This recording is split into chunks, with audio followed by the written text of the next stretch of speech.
They had no idea who was standing before them. One mistake, and their lives would change forever when a wealthy businessman is thrown out of a luxury hotel. Because of the color of his skin, they don't realize that the next day they'll find themselves facing him in a very different position. Now he makes the rules, and they will have to learn the real cost of their prejudice. If you want to find out how it all ends, make sure to subscribe so you don't miss this and other stories. James Hall stepped out of his car and took a deep breath, feeling the cool breeze against his skin. He looked up at the grand facade of the luxury hotel, its pristine exterior gleaming under the midday sun. This was where his important business meeting was set to take place. A meeting that could change the course of his career, James.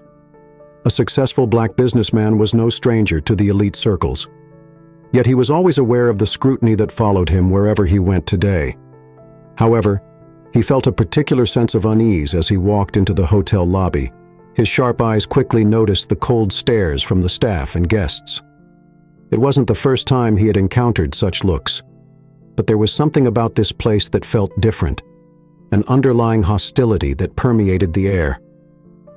He adjusted his tie, straightened his shoulders, and made his way to the front desk with a confident stride. The receptionist, a young woman with a polished smile, glanced up at him. Her expression shifted subtly as she took in his appearance. Her eyes lingered on him just a moment too long, revealing a hint of unease before she plastered on a forced smile. "Good afternoon. How may I help you?" she asked, her tone carefully neutral, but edged with a distant formality. "Good afternoon," James replied, offering a polite nod. "I have a reservation under the name James Hall. I'm here for a business meeting." The receptionist's smile faltered slightly and she quickly tapped on her keyboard. Her eyes darting between the screen and James, he could sense her hesitation, and his instincts told him something was off. After a few moments, she looked up, still smiling, but there was a tightness around her eyes. "I'm sorry, sir, but it seems there might be a mistake," she said, her voice laced with doubt. "Are you sure you're at the right?" Hotel James kept his expression calm, though he felt a familiar irritation bubbling beneath the surface. "I'm certain. This is the Grand Westwood Hotel, right?" he responded, his tone firm but polite, before the receptionist could reply. A man in a tailored suit approached the hotel manager, Mr. Collins. His demeanor radiated authority, but there was an unmistakable arrogance in his stride. He glanced at James with a brief, dismissive look, before turning his attention to the receptionist. "Is there a problem here?" Collins asked, his voice carrying a practiced politeness that barely concealed his disdain. The receptionist hesitated, unsure how to respond to this. "The gentleman claims he has a reservation, but I couldn't find it in our system," she explained quietly, casting a sideways glance at James. Collins nodded, his eyes narrowing slightly as he turned to face James. "I'm afraid we don't have any record of your reservation. Sir, are you certain you've booked a room here?" His tone was condescending, as if speaking to a child who'd wandered into a place they didn't belong. James maintained his composure, though his patience was wearing thin. "Yes, I'm certain," he replied. 00406. "I can show you the confirmation email if that helps." Collins' lips curled into a thin smile that didn't reach his eyes. "That won't be necessary," he said, waving his hand dismissively. "However, we do have certain standards here, and I must ask you to leave if you don't have a confirmed reservation." The tension in the lobby thickened, and James felt the weight of dozens of eyes on him. He could sense the judgment in those stares, silent accusations and assumptions based on nothing but his skin color and presence. In this upscale establishment, he knew this game all too well. "I have a confirmed reservation," James reiterated, his voice, firm but calm, and said, "I'm here for an important meeting. Please check." Again, Collins's expression hardened, and he glanced at the security guard standing nearby. "Gentlemen," he called out, his voice taking on a commanding tone, "please escort this man out of the hotel. He's clearly mistaken." The guards moved in their hands, hovering near their radios. James felt his heart rate quicken. He had no intention of causing a scene, but he wasn't going to back down either. He reached into his pocket to retrieve his phone, intending to show his reservation confirmation, but the guards mistook the movement as a threat. Hands where I can see them." One of the guards barked, his voice echoing through the lobby. A hush fell over the room, as guests turned to watch the unfolding drama. James could feel his frustration mounting. "I'm not doing anything wrong," he said, his voice rising slightly. "I'm just getting my phone to show you the email, sir. We need you to comply." The other guard insisted on stepping closer. James could see the tension in their stances, the way their hands hovered near their belts, ready to escalate the situation. Collins watched with a smug expression, seemingly relishing the power he wielded in this moment. "If you do not leave voluntarily, we will have to remove you by force," he said, his voice dripping with false civility. James took a deep breath, weighing his options. He knew he could press the issue further, but the situation had already spiraled out of control.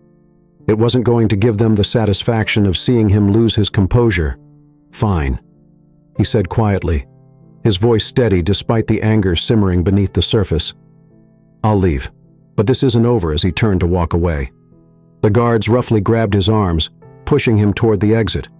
James stumbled slightly. His dignity bruised but intact, he could hear the whispers. And snickers of the onlookers feel the judgmental eyes boring into his back. His business associates, who had been waiting for him, watched in shock and disbelief outside. James straightened his jacket, smoothing out the wrinkles left by the guards' rough handling. He took a moment to collect himself, his mind racing with thoughts of how to handle this. Injustice. He pulled out his phone and saw that his business meeting had already been compromised. His associates were hesitant, now shaken by the spectacle they'd witnessed. But as James stood there, he felt a new sense of resolve harden. Within him, he glanced back at the grand entrance of the hotel, now tainted by the memory of humiliation and prejudice. This was not going to end here. No, this was just the beginning. News of the incident spread like wildfire across social media. Video footage of James being manhandled by security went viral, with thousands expressing outrage over the blatant racial profiling and discrimination. People began calling for boycotts and demanding accountability. The hotel's reputation took a nosedive by evening on their social media. Pages were flooded with negative comments, and news outlets picked up the story, further amplifying the fallout. Behind the scenes, James was already making moves. He had connections and resources that the hotel management hadn't anticipated. The drop in the hotel's stock value was a golden opportunity. He contacted his financial team, and within hours they began negotiating a purchase, or 8:54, by midnight. The deal was done. James Hall was now the new owner of the Grand Westwood Hotel. As he stood outside staring at the building that had just yesterday represented a place of shame and indignity, he knew that tomorrow he would return not as an unwelcome guest, but as the one holding all the power. James Hall stood outside the Grand Westwood Hotel. The next morning, feeling a quiet satisfaction, settled over him. The sun was just beginning to rise, casting long shadows across the elegant facade of the hotel. Today he was not the humiliated guest forcibly removed from the premises. Today, he was the new owner. The events of the previous day had set the stage for what was about to unfold. The outrage over the viral video of his mistreatment had caused the hotel's reputation to plummet. Overnight, investors were spooked, and the hotel's stock value nosedived. James saw his chance and seized it. By the time the sun had set, he had bought a controlling interest in the Grand Westwood. Now he was here to set things right. He adjusted his suit and walked through the revolving glass doors. The lobby was still waking up, and only a few guests were milling around. The familiar faces of the staff who had treated him with contempt just a day before were now filled with shock and disbelief. Whispers quickly spread among them as they realized who had just walked in without pausing. James made his way to the reception desk. The same young receptionist from yesterday was there, her face paling as she recognized him. She stiffened, her previous arrogance replaced by uncertainty. "Good morning," James said calmly. "I need to speak with your manager." Now the receptionist nodded wordlessly, her hands trembling slightly as she picked up the phone and called the back office. A few moments later, Mr. Collins, the manager who had orchestrated James's public humiliation, appeared. His confident demeanor had evaporated overnight. The smug expression from the previous day was replaced by a look of confusion and barely concealed an anxiety. "Mr. Hall." Collins began attempting a polite smile that came off as forced. "What brings you back? Here. Today, is there something we can assist you with?" James smiled, but it wasn't the warm, friendly smile Collins might have hoped for. It was the kind of smile that carried the weight of knowing exactly who was in control. "Yes, actually, there is something you can assist me with," James replied. He pulled a folder from his briefcase and laid it on the reception counter. "These are the documents confirming that I am now the majority owner of the Grand Westwood Hotel." For a moment, the lobby seemed to freeze in time. Collins's eyes widened, and he looked from James to the papers and back again, his face paling. By the second, he reached out with a shaking hand to pick up the documents, quickly scanning them. "This can't be right," Collins stammered, his voice barely above a whisper. "There must be some mistake." "There's no mistake," James replied, his voice steady and calm. "I've acquired a majority share.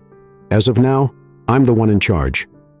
A heavy silence fell over the lobby as the staff and guests processed what had just been revealed. Collins stood there stunned and speechless, his mind racing to make sense of the situation. Yesterday, he had been on top of his authority and his assumptions. Today, everything had changed. "Mr. Collins," James continued in a firm tone, "please gather all the staff in the main hall. We're going to have a meeting, a mandatory one, within minutes." The entire hotel staff was assembled in the grand hall. Nervous, whispers filled the room as employees exchanged anxious glances. The air was thick with uncertainty and fear. Some had seen the viral video. Others had only heard rumors. But now it was clear that the hotel was under new management. James stood at the front of the room. Surveying the crowd, he could see the apprehension on their faces. People who had once held power and privilege were now reduced to uncertainty. He knew this wasn't going to be easy, but it was necessary. "Good morning," James began his voice, carrying a calm authority that silenced the room for those who don't know. "My name is James Hall, and as of last night I am the new owner of the Grand Westwood Hotel." A murmur rippled through the crowd. James let it settle before continuing. "I'm sure you all saw what happened yesterday, or at least heard about it. What occurred in this hotel was unacceptable discrimination. Prejudice and mistreatment of any guest will not be tolerated here, from this moment forward." His words were met with a mixture of shock and apprehension. Some employees nodded, perhaps feeling guilt or shame. Others looked defiant, their jaws set in stubborn resistance, effective immediately. James announced his tone was unyielding. "Mr. Collins, you are relieved of your duties as manager. Your conduct yesterday was inexcusable. You may collect your things and leave the premises." Collins' face turned a deep shade of red. He opened his mouth to protest, but one look at James's expression told him it would be pointless. The power dynamic had shifted entirely, and there was no longer room for negotiation. He nodded stiffly, and without a word, turned to leave the room. His pride visibly shattered, James continued to the rest of the staff. "I'm giving you an opportunity. We are going to rebuild this hotel from the ground up. I'm instituting a mandatory training program on cultural sensitivity, equality, and respect for every employee from the top down. This isn't optional." Several hands shot up, but James held up a hand to stop them. "I know some of you may not agree with this, and that's fine. You're free to leave. If you cannot adhere to these new principles, but for those who choose to stay, understand that this is not just about keeping your job, it's about becoming better at learning from the mistakes of the past." A few employees exchanged uneasy glances. It was clear that some were struggling to come to terms with the new reality. They had operated under a certain mindset for years, one where they were untouchable. Now, they were faced with a choice: adapt or leave. As the meeting concluded, James watched the crowd disperse. He could sense the undercurrent of discontent among some of the employees. He wasn't naive. He knew that changing a deeply ingrained culture wouldn't happen overnight. There would be resistance, perhaps even sabotage. But he was prepared later that day. James walked through the halls of the hotel, observing the staff as they went about their duties. He could hear the whispers, see the suspicious glances cast his way. Some of the older staff members were those who had been there for years and were used to running things. Their way was the most resistant. They murmured amongst themselves, making vague plans to undermine the new rules. As the meeting concluded, James watched the crowd disperse. He could sense the undercurrent of discontent among some of the employees. He wasn't naive. He knew that changing a deeply ingrained culture wouldn't happen overnight. There would be resistance, perhaps even sabotage, but he was prepared. Later that day, James walked through the halls of the hotel, observing the staff as they went about their duties. He could hear the whispers and see the suspicious glances cast his way. Some of the older staff members were those who had been there for years and were used to running things. Their way was the most resistant. They murmured amongst themselves, making vague plans to undermine the new rules. "I hear some of you aren't happy with the changes." James caught a small group of staff off guard. They quickly straightened up, forcing fake smiles. "Let me be clear. I'm not here to punish anyone. I'm here to make this a better place for our guests and for you. But if you think that you can continue with your old ways, you'll find that you're sorely mistaken." The employees shifted uncomfortably, not daring to meet his gaze.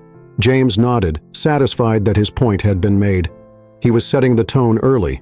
There would be no tolerance for insubordination or sabotage behind closed doors.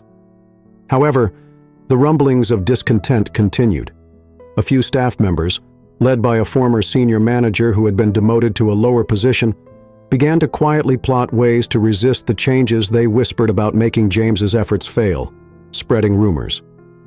Among the employees to sow discord, James was not unaware of these developments. He had anticipated them. He had already begun hiring new staff members, particularly those who had experienced discrimination and were eager for a fair chance. He knew these new hires would be crucial in setting an example and balancing the scales as the days passed.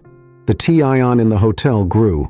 Employees who had once felt secure in their positions now felt vulnerable.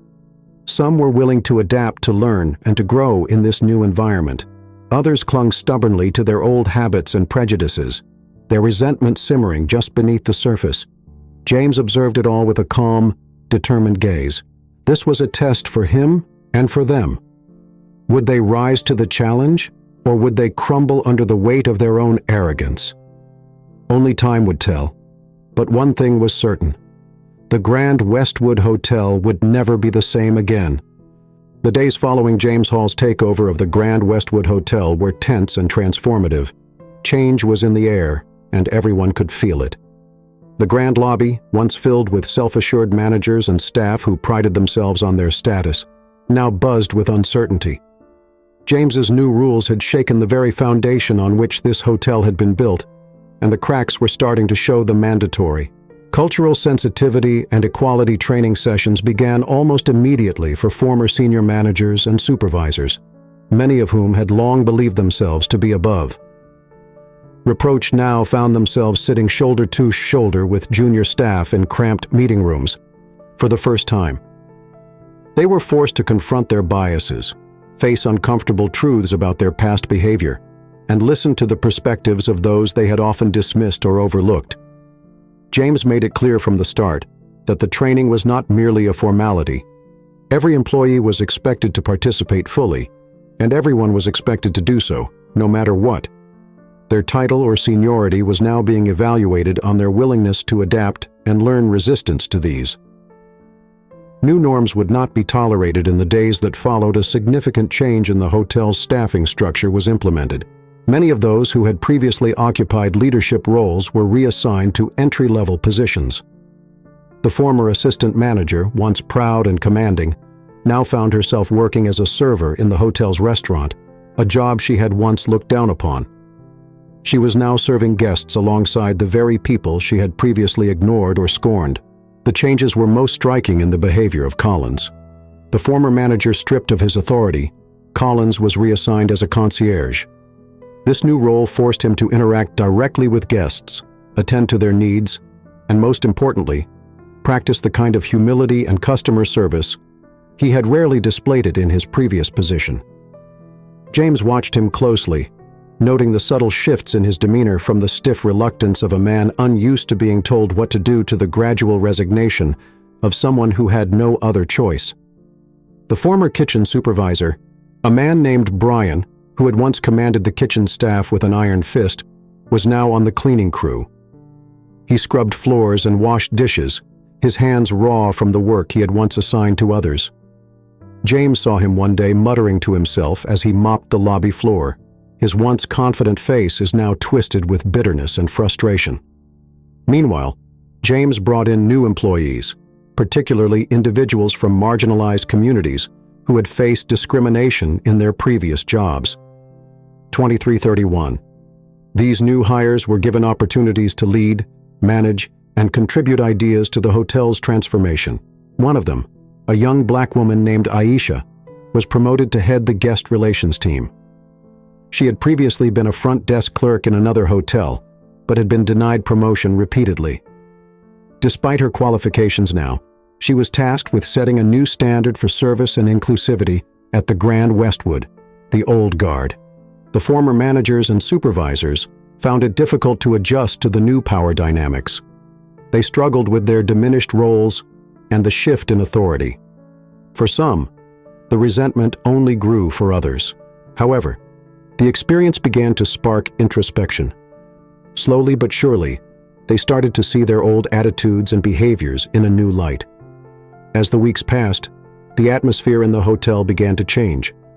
The initial hostility and resistance started to give way to a quiet, uneasy acceptance. James was present every day, walking the floors, talking to the staff, and keeping a close eye on the dynamics. He knew that real change wouldn't come overnight. It was a slow, deliberate process that required both patience and persistence during one of the training sessions. An interesting conversation unfolded when a former front desk supervisor, Linda, who had been demoted to a bellhop, spoke up. She had been resistant at first, but something had shifted in her. "I've been thinking," Linda said hesitantly, addressing the group. "I never realized how much I was judging people based on appearances. I mean, I thought I was being professional, but maybe I was just being unfair." Aisha, now head of guest relations, nodded and replied, "It's not just about being polite. It's about recognizing that everyone deserves respect and dignity, regardless of how they look or where they come from." Linda looked down, processing the words. "I guess I have a lot to learn," she admitted moments. Like this gave James hope. He could see the potential for growth in some of the staff, but there were others who remained hardened, refusing to let go of their old prejudices. James knew these were the ones who would eventually have to leave, either by choice or by force. The former employees who had been most resistant, like Brian and a few others, began to plot behind closed doors. They whispered about bringing James down, filing complaints, or even staging a walkout.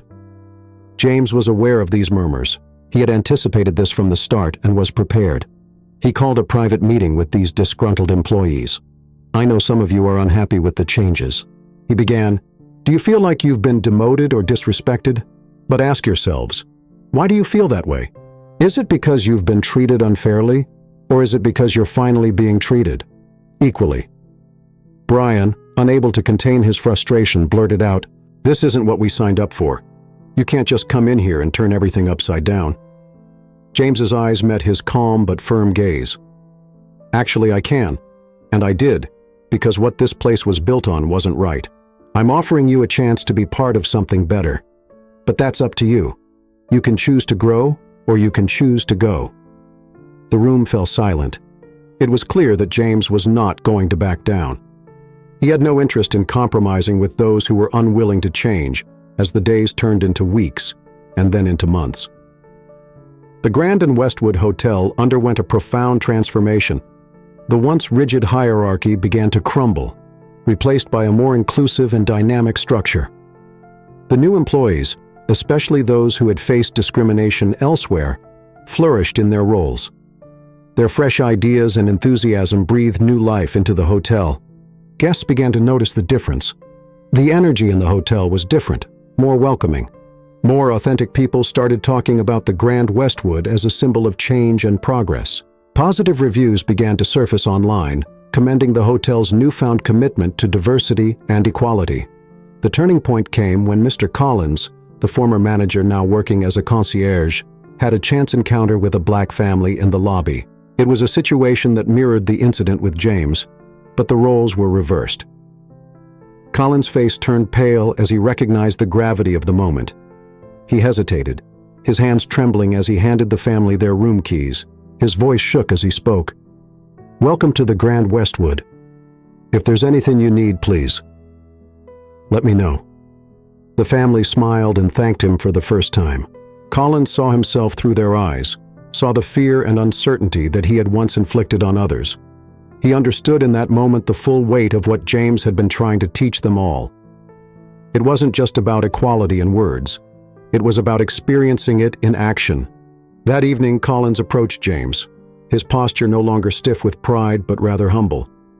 "I think I'm starting to get it," he said quietly. "I never realized how much I took for granted, how much I looked down on people."